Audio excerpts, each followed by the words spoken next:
Welcome to Your Yes-Filled Life. I'm your host, Brenda Winkle, educator, healer, speaker, guide, and fierce advocate for your yes. I help sensitive and successful men and women find, reclaim, and live from their full embodied yes. Through empowering you to understand your energetic hygiene, establish healthy boundaries, and heal your nervous system, you'll be able to create your yes-filled life and move through your days with more freedom, more ease, and more joy. You'll hear inspiring stories of people who found their full-bodied yes, thought leaders who pursued their own dreams and are living life on their terms, and learn new ways to find the courage, joy, ease, and freedom to more fully step into your yes-filled life. Say no to the good so you can say yes to the great. Join me on this journey to discover your yes-filled life. Whether you're looking to break free from the golden handcuffs, start a new business, find your dream job, or simply live with more intention and mindfulness, I've got you covered. Let's explore the possibilities together and make your dreams a reality. Ready? Let's do this. Let's get you to your yes-filled life. Hello, and welcome to Your Yes-Filled Life. I'm your host, Brenda Winkle. Today, I'm celebrating that the trademark for Your Yes-Filled Life came back last week. It's official. Your Yes-Filled Life is now a registered trademark. Oh my gosh, it feels surreal. I'm so excited. So, today on the podcast, I'm going to be sharing some stories for you as I have now embarked on my second week of full-time travel, getting ready to start my third week. And I also had just have some fun things to talk about. We're going to be talking mostly about why feeling good is so important. So let's just change the lens for a moment. I love to change the context of things in order to help things land a little bit better for you. So if we look at grades in school, if you received or if your child received consistent 30% or 40% on their work, how would you handle that? Well, there's a pretty good possibility that you would reach out for additional support. You might hire a tutor. You might go to the school and ask if there's something that you can do or something that you aren't understanding or that the child isn't understanding. You would not ignore a 30 or 40% average. Let's change the context again. Let's take it into the business world. And let's say that on your key progress indicators, the KPIs, that you learned that something that you were doing was having a 30 to 40% success rate when you had hoped it to be more like 90% and your conversions were only 30 to 40%. Would you continue to do the same thing? Of course not. You would figure out what the problem was. You would dig into the data. You would figure out where you needed to change how things were working or how things were processing. You'd ask questions. You would get feedback from the people that you're serving. You would absolutely hire a mentor and figure out why you were only having a 30 to 40% conversion, right? Okay. So, with both of those contexts in mind, the school context and the business context, and I'm sure that you can think of others, I want to tell you something that I'm hearing. Inside my live challenge, Yes to Me, I ask a question. And I also ask this question inside every time I host breath work, which is usually once to twice a week, every week, sometimes more. I always ask, how are you feeling on a scale of 1 to 10? 1 being like a bag of balls, 10 being feeling like $1,000,000. And it's shocking to me how many people come in time after time, and I don't mean that they're working with me time after time. I mean new people coming in and their number is 3 or 4. It's shocking to me. And I'm meeting person after person after person who comes in and their baseline of how they're feeling is a 3 or a 4. That's a 30 or a 40% of feeling great. Now, that's too low. Like, let me just say it. That is too low. If this were a grade in school, we would be doing everything we could to raise that grade. If this were a KPI, we would be doing all kinds of things to dig in under the hood to figure out why the thing wasn't converting at a higher rate. But you are ignoring the fact that you are feeling a 3 or a 4. You're feeling a 30 or 40%. Now, in contrast, the people that I'm working with inside second chapter, their answers are consistently at least a 7. They're 7, 8, 9, and they come in every time to these same breathwork sessions that the new people are coming to, and their answers are a 7, an 8, a 9, and my base answer is usually a 9, and then it can come up to a 10 with breathwork. If I get down to an 8, I am running interventions. I take it really seriously. I am not willing to tolerate feeling bad. And this podcast episode is hopefully going to convince you that you should not accept or tolerate feeling bad either. So that's the premise. That's where we're going. And I'm going to actually give you tons and tons and tons of ideas and support about how you can make sure that you feel good more of the time. Because if your baseline is a 3 or a 4, I'm just going to say it, that's not good enough. You deserve more. You deserve to feel better. Now, we're going to talk about a few different things. The first one that we're really going to dig into is like attracts like. Now, here's what that means.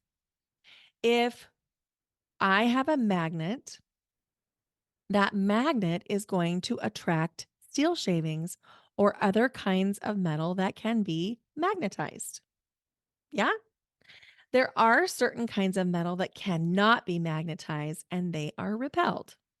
Are you following along with me so far? So if you are feeling a 3 or a 4 and that's your resting place is you're a 3 or a 4, you are repelling the people who are coming in at higher numbers. It's like turning the magnet the wrong way. You are repelling the people, the clients, the students, the customers, the family members, the friends. You are repelling them with your 3 or 4. Now, I'm not saying this to make you feel bad. I am going to give you solutions, but I do want you to understand that if you're trying to make changes in your life and your resting place is a 3 or a 4, we want to get that number up much higher so that your baseline is at least a 6 or a 7. Because if it's lower than that, you're not attracting the things that you're trying to attract.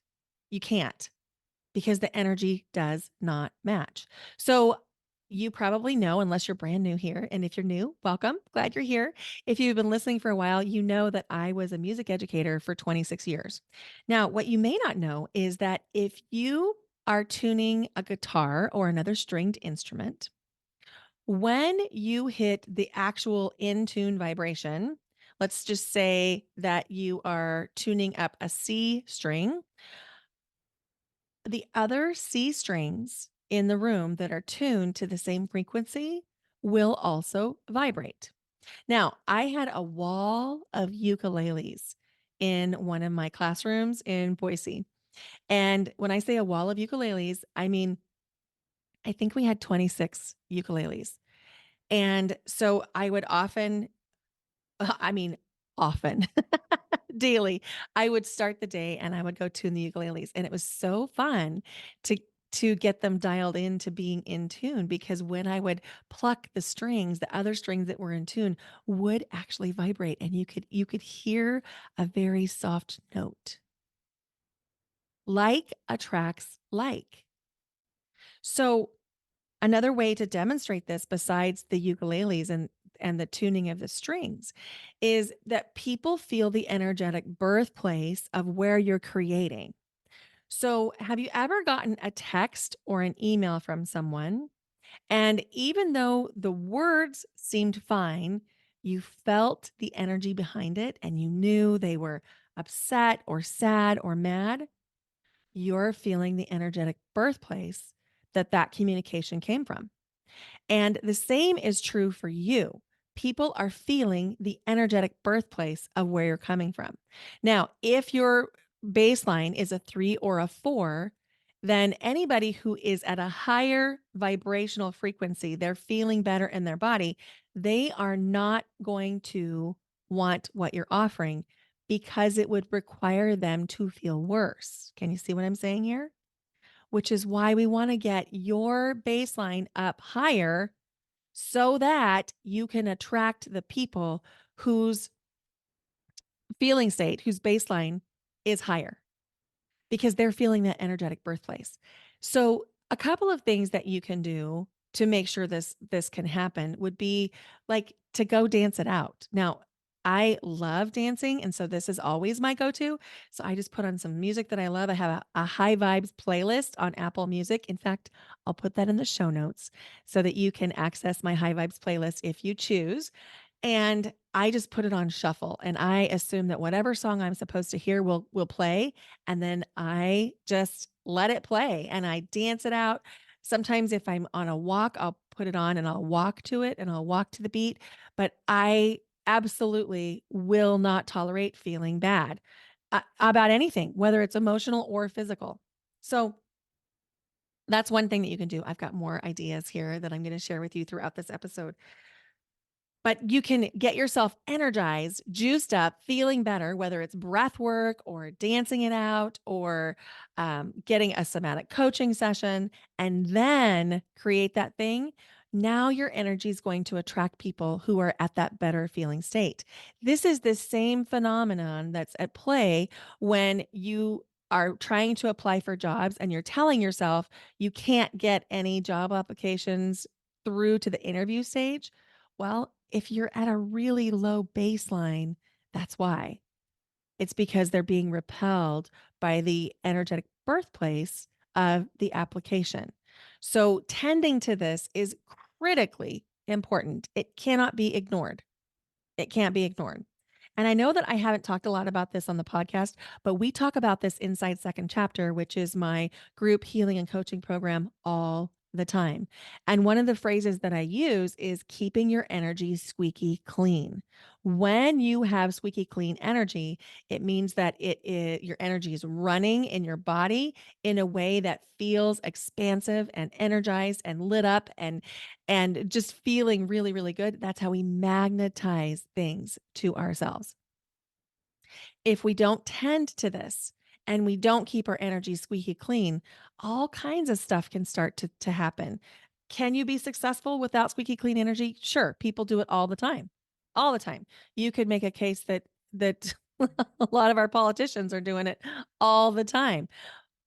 But is it really effective? And is it what you want to be? And if feeling good were a choice for you, wouldn't you choose that? I would. I would absolutely choose that. So I have something created especially for you. It's called the Feel Better Fast PDF guide. Now, not only does it have suggestions on it, but it has a way that you can customize this guide for you because what the things that I like may not be the things that you like. And so this PDF guide has big categories of things that might help you feel better. And then it gives you some suggestions, some ideas, but you really can dial it in for you. So, some examples would be having a beautiful kind of lotion right at your desk. So, let's say you've been running around, you get ready to go work at your desk, and you just take a minute and you pull out the lotion, you feel it on your skin, you smell the fragrance. Oh my gosh. My favorite is L'Occitane. I love L'Occitane products. And their almond series. Oh my gosh. It's my favorite. Right now, I'm literally holding it in my hand. Right now, I have their lavender hand cream, their mini lavender hand cream, and that's the one that sits in a little cup right by my computer. And in fact, I'll put it on right now. Um, this is a great way to feel better fast. So you just have this sensory input of the lotion. Maybe you can hear me rubbing it into my hands. And then you also have the sensory input of the fragrance of the lotion. So choose something that feels good and smells good to you. Like taking the time, that smells so good. Taking the time and the effort to actually prioritize feeling good is amazing. And I'll talk more about the science of this as we're talking as we go, but being intentional around doing things that make you feel good is like the magic bullet that you've been looking for that's going to supercharge everything.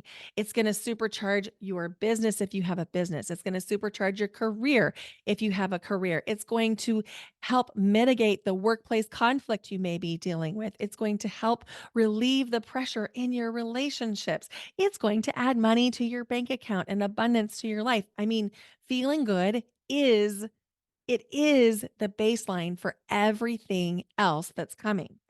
So, the energetic birthplace, I cannot say enough about. That is so, so, so important. Now, one of the things that comes up for people around feeling good are two of the big five. Okay. The big five are things that can get in our way, things that can sabotage our success. Okay. Um, Guilt, shame, blame, disappointment, and grief are the big five that can really sabotage. So, two of the big five come up for people around feeling good: guilt and shame. Now, whenever we're dealing with the big five, we know that we are not being as successful as we could be because the energetic frequency, the energetic vibration of these emotions is very, very low. That's not to say you're bad or wrong for feeling them. They are human emotions. And you can choose to feel better. Yes, even with grief, you can choose to feel better. And we'll talk more about this as we're going. So stay with me here. So I am experiencing grief in a couple of ways. There are some family changes that are happening in our family that really do cause a tremendous amount of grief for the entire family. There's a duality here, right? I can experience the grief that I feel over the changes in my family and feel good in the present moment. And that's the key. So I just put on this beautiful hand cream from L'Occitane and I'm smelling the beautiful lavender fragrance, which is one of my favorites. And it just feels so good. It reminds me that I'm feeling good. It reminds me that it feels really nice in my, like when I rub it into my skin and then it smells so good and I smell so good. So I'm allowing myself to feel good, even though there's some grief there. So feeling good is not unilateral. And I think this is a really important thing to get because if we think that we must feel the grief or the disappointment or the shame or the blame or blah, blah, blah, any of the big five, we think we must feel those emotions only as a way to be loyal to something. Oh my gosh, we are getting it twisted.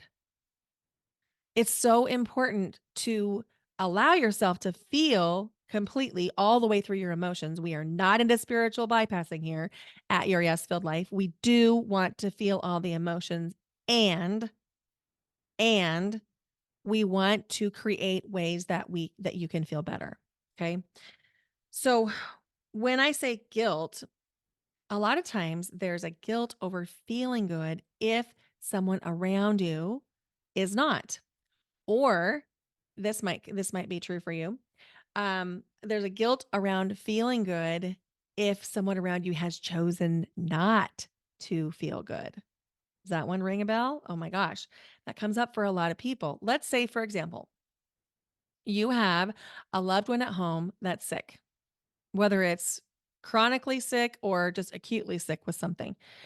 How many times have you disallowed yourself any pleasure or any feeling good out of some kind of loyalty to that person? Now, let me tell you, the reason I'm saying this is because I've done it. I know what this is like, and I also know how absolutely destructive it is. You can't make yourself sick enough to make the sick person feel better. So stop trying. You can't make the person sick, or you can't be sick enough to make the sick person feel better. So stop trying. And I know I said that twice because it's important. You have to get this. When you discount your own feeling good and you push it away because you feel guilty about feeling good, you are choosing your own pain. You are choosing a lower vibration. You are choosing to feel bad. And I'm going to invite you into choosing something else. So, the guilt around feeling good, that comes from a couple different places. It can come from a chaotic home in childhood where you may have been shamed if you felt good. Like, I'll give you an example. Um, one of the things that came up in my family of origin was if I had something nice, whether it was a nice piece of clothing or a nice piece of furniture, one of the things I heard from my mom was I had to wait until I was so and so age before that. Like, how dare you have this now? I had to wait until I was whatever. And that really used to make me feel guilty about having something nice, which is kind of weird because if you know my mom, and I love my mom, so I'm not throwing any shade at her at all, she has nice things. And she's always had, like, beautiful home and beautiful furniture, and so it's really interesting to feel that sense of, like, you should feel guilty about having nice things coming from her, but that comes from her family of origin, right? Because in her family, I don't know if in her family of origin, I don't know if my grandparents ever bought a piece of new furniture. And I know for absolute certain that they didn't ever buy new clothes, not in my whole lifetime. They never bought new clothes. So we're breaking out of also a scarcity mold. And this comes up for people. If you were raised in a family or a family line where there was a lot of scarcity or worry about lack, then feeling good might be really challenging for you. The other way that feeling good can be challenging for people is if you have any trauma or history of abuse, it can be really scary to feel good because oftentimes in that abusive cycle, when you were feeling good was when the bad things started to happen. And so, if you have trauma around that, this is a really good opportunity to begin to look deeply at how you can heal that. And I'm obviously a fan of breathwork and somatic coaching because it really releases it from the body so that you can get to the other side of that fear that feeling good is going to cause the bad thing. So those are the two of the barriers that I see coming up around guilt. But there's also the shame.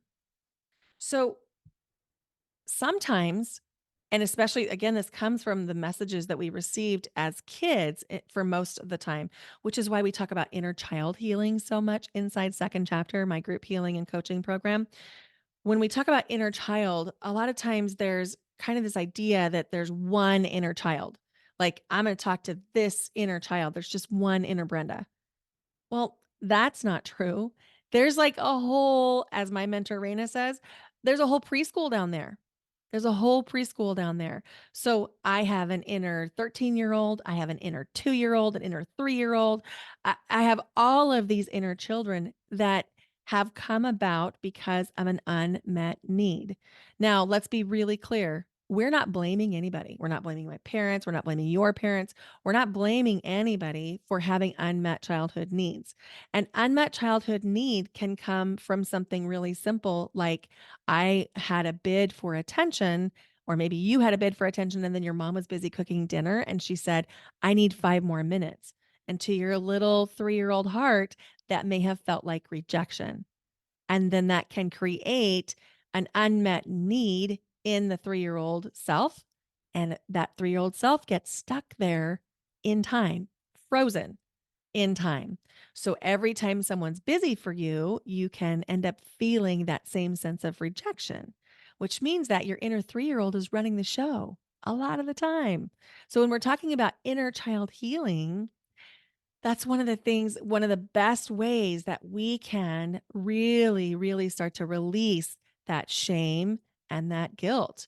Because when we heal the unmet needs of the inner children that we each have inside of us, then that blame, shame, guilt, disappointment, and, and even grief begin to heal. They're alchemized into something else.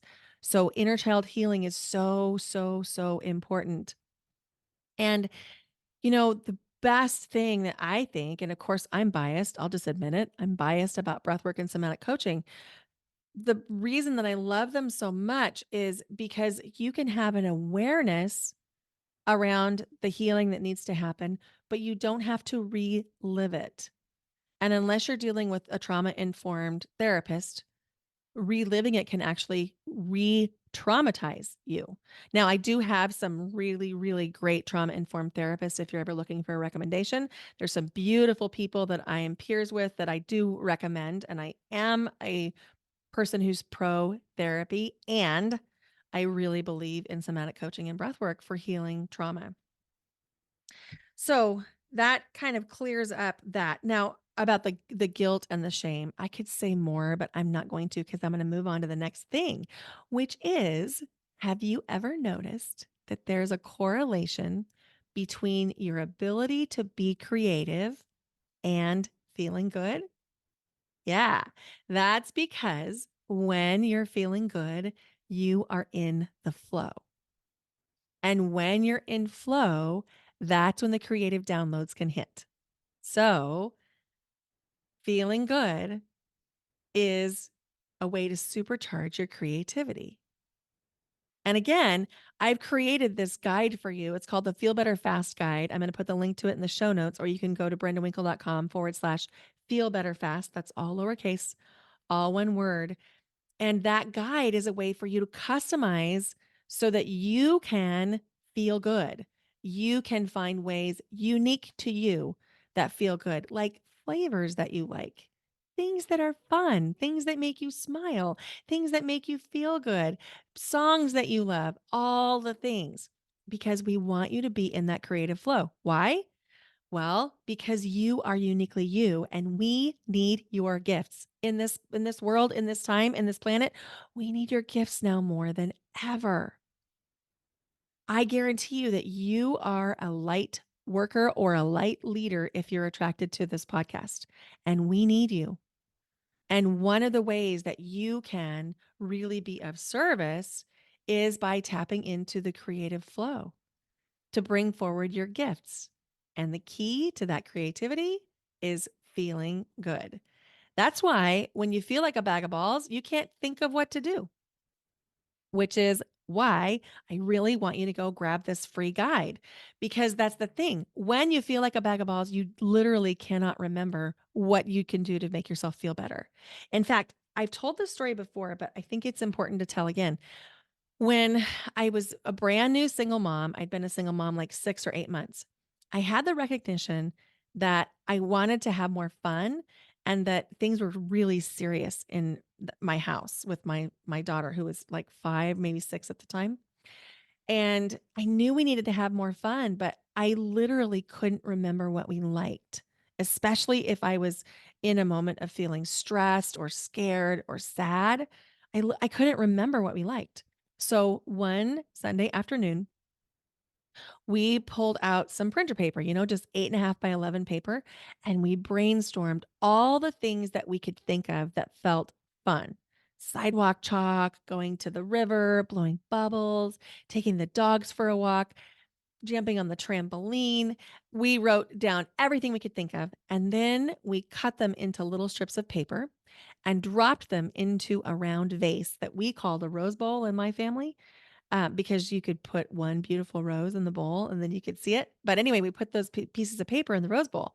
And then when we had free time or we needed a lift, we would draw from the Rose Bowl, and then we would do the thing on the piece of paper.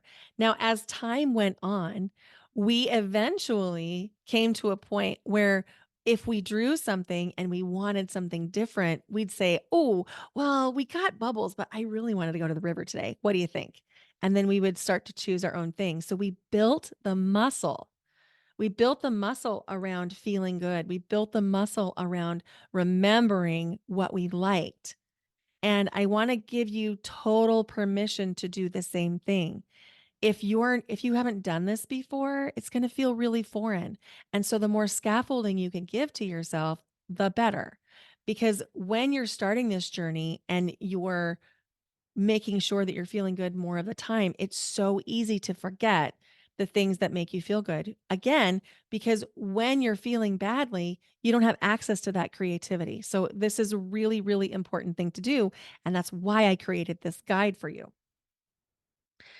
So the other thing that we talked about a little bit was magnetism. I'm sipping my tea. It's yogi tea. It's raspberry energy or something. And it's delicious. It's delicious. I have this butterfly mug in the house that I'm staying in. I've been in Long Beach, Washington on the Long Beach Peninsula for the last 2 weeks, and I'm here for another week and a half, and, I'm drinking a mug that I found today with a blue butterfly on it saying, "Imagine the possibilities," which, if you know, blue butterflies are my sign, and I absolutely love it. So I'm gonna take another sip here. Mm. So good. Invitation to take a sip of your beverage of choice. And let's talk about magnetism. Have you ever noticed that there are some people who, when they walk into a room, every head turns? Or how in a meeting that feels kind of loud with everybody talking over each other, that there's one person's voice who everyone just seems to quiet around? That's called magnetism. And the way to create magnetism for yourself is, can you guess? It's to feel good. When you're feeling good, you become magnetic, literally magnetic, and you attract situations, people, opportunities to you simply because of your energy. And again, it goes back to that guitar string idea where when you're on this frequency that feels better to people, they want to be on that frequency with you. So even if they're not on the frequency, they wanna be on your frequency when you're at a higher number. Whether remember the scale of 1 to 10 we started talking about? So let's say your resting position becomes an 8 or a 9. You're gonna start attracting people to you simply because they feel good around you because they're drafting on your energy. Now, that's something we wanna be careful of. We don't want people to actually be drafting on your energy, to be, like, consuming your energy, but we do want them to be attracted to it. And we're gonna have to talk about that on a different podcast, and I will talk about that on a different podcast, especially because I have a retreat coming up in September. It's called the Energetic Mastery Retreat. It's September 23rd through 27th in the Portland metro area. And there's only 8 spots for that retreat. If you think you want to have one of those spots at the Energetic Mastery Retreat, go check out the webpage at brendawinkle.com/energetic mastery and apply to be one of the 8 people who can come to that retreat. And one spot's already sold, so there's only 7 left. But we're going to be talking a lot, doing a deep dive at that retreat about how to protect yourself from people consuming your energy. But back to magnetism, we do want people to be magnetized by your energy. And the way to do that is by making sure you feel good more of the time. And that leads us to the final thing we're going to talk about why it's important for you to feel good, which is that the difference between you pouring from an empty cup. Remember that podcast episode a couple back with Megan Sanby, how she said that it is possible to pour from an empty cup because people do it all the time. So think about the difference between pouring from an empty cup and pouring from overflow. When you're pouring from a place of overflow, everything is different. There's true generosity that's coming through when you're pouring from that place of overflow. People can feel it. They know that you've got you. They know that you are resourced. They can feel it. When you're giving from a place of depletion, the thing that begins to happen is one, people feel like you can't hold them. I know that's difficult to hear, but it is true. If you're giving from a place of depletion, you're pouring from that proverbial empty cup, people start to question whether or not you can hold them. And that means they question whether or not you can hold them in the meeting, whether or not you can hold them in the job, in the coaching container if you're a coach. If you're a realtor, they start to wonder if you can hold them through the sale or the purchase of the home. If you're a teacher, your students start to wonder if you can hold them in the classroom in a way that feels safe to their little systems. And that's a lot of times why students start to misbehave because they feel you can't hold them because you're giving from a place of depletion, as opposed to the person who's giving from a place of overflow. They're completely resourced. They're fully resourced. There's no resentment. And because there's no resentment and they're giving from a place of full resource, there's so much strength in the pour. Because when you're pouring from a place of overflow, you know you've got you. The other person feels that you've got you. And then you can also start to trust that the other person's got them. When if you're giving from a place of depletion, it's really easy to attract other people who are A, also giving from a place of depletion, or B, going to take advantage of your depletion. And we don't want either one of those things. So it's really important, if you can, to resource yourself so that you're giving from a place of overflow. How do you do that? Well, not to sound like a broken record, but you're going to go download the guide, the Feel Better Fast guide, so that you can begin to feel better because that's the place of resource. Seriously, that's the place of resource. Now, it might take a little bit of just trusting me, just trust me to think that if you put on a beautiful hand lotion that you're going to be pouring from a more full cup, but trust me, over time, those little actions that you take to make yourself feel better add up. And before you know it, your resting position has changed completely. There's so much love for you if your resting position right now is a 3 or a 4. There's so much love for you. I've been there. There were at least a decade, maybe a decade and a half that I was teaching that my resting position would have been a 3 or a 4. I had constant headaches. I mean, 2, 3, 4 days a week. I took ibuprofen all the time. I've talked about this before on the podcast, how I had ibuprofen in every backpack, in the car, in my desk at home, in my desk at school, because I just had constant headaches. I took antacids all the time. I mean, my resting position really was a 3 or a 4. And it caused me to make some really questionable decisions because I wasn't feeling my best, because I didn't have access to that creativity. And so if your resting position is a 3 or 4, there's so much love for you. There's so much love for this experience, and there's a better way. You can feel better. Go download this guide and take 10 minutes and actually complete the guide. It seriously will only take you 10 minutes. And I think you'll find it really fun. Now, one of the things that happened to me when I first started to do this work was there were two things. One is I realized I didn't know myself as well as I thought. And the second thing was I was really surprised by what I liked. I'm going to give you two examples. When I started to do this work, it made me curious about other things that weren't necessarily in that little rose bowl. It made me curious around what is it that I actually like? What is it that I don't like?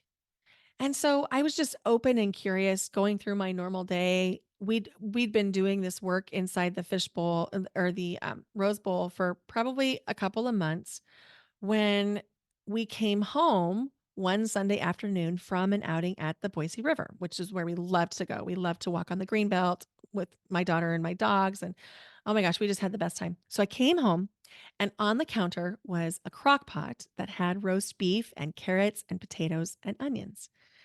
And I had made a roast beef this way the entire time I was married, which was 14 years.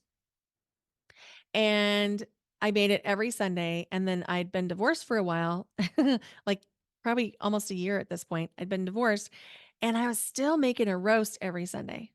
But that day, when I came home from the Boise River, I walked in the door and I smelled the roast cooking. And I walked over and I peered inside the crock pot and I allowed myself to be really curious. And I was like, why do I do this? And do I like this? And so I slowed down and I looked at each ingredient. Do I like the carrots? Yes, I love the carrots. They're so good. Do I like the potatoes? Yes, I love the potatoes. They're good. Do I like the onions? Yeah, they're okay. I don't love them, but they're okay. I don't hate them either. Do I like the beef? Oh, no. I was shocked. I didn't like roast beef, but I had no idea. I had made it every Sunday for 14 years, but I honestly didn't like, still don't, roast beef. We do it to ourselves. Unless we get really intentional about making sure that we're feeling good and putting the feeling good things into our existence, into our experience, we do it to ourselves. Like me and the roast beef. I'll tell you, I haven't made roast beef since. That was 2008. So I have eaten it once because someone made me dinner and they made me roast beef, and I did eat it because I felt the love that was used to prepare that meal, um, and it made me happier to experience the love than it did to not eat the roast beef. So I did that, but otherwise, I haven't eaten roast beef. The other thing, it was a big surprise, is that when I allowed myself to get really curious, I learned I love lemon. I love lemon. Like lemon anything. Lemon lemonade, lemon bars, lemon cream pie. I love lemon. But if you would have asked me before I got really curious about what I liked and didn't like, I would have told you I like chocolate. I do like chocolate, but I love lemon. So you never know what you might discover when you do this list because so often we are in a bid to compromise with the people in our lives, especially if you've got more people in your home with lots of different tastes. It's really easy to not know which one is yours. So you can also print off the guide to learn a little bit more about things that you like and don't like. And it seriously is going to take you maybe 10 minutes, and that's assuming you don't know yourself very well. It'll take you 10 minutes. If you do know yourself really well, it'll take you 5 minutes and you're going to have a great time. So you get that by going to brendawinkle.com/feel better fast. All right. I'm looking at my notes. The other thing is that's really, really important to name is that when you make someone else's needs more important than your own, you are setting yourself up to feel resentment. And if you think that no one can feel that, you are kidding yourself. So, I don't know any other way to say it than that. I know that that's blunt and may not feel great, but if you're doing things and you feel resentful, the people in your life are feeling that resentment. So, if you've been doing this thing where you're not feeling good for a long time and you're changing things up, it's really good to let people in your life know. And you can do that by simply saying, I'm going to be making some changes. I'm going to be making sure that I feel better more of the time. It might mean that I respond to you differently. It might mean that I respond to me differently. And I just want you to know you haven't done anything wrong and you haven't done anything bad. And this is just about me getting to know myself. And if there's anything that makes you uncomfortable, let's talk about it. Okay. So I really, really am on the side of communicating anytime that you're trying to create a change with other people in your life so that they don't feel like it's about anything else. And of course, we can't control what they feel, but by communicating, you're going to be giving them a heads up, and perhaps they'll even support you. And it will absolutely remove a little bit of resistance for you.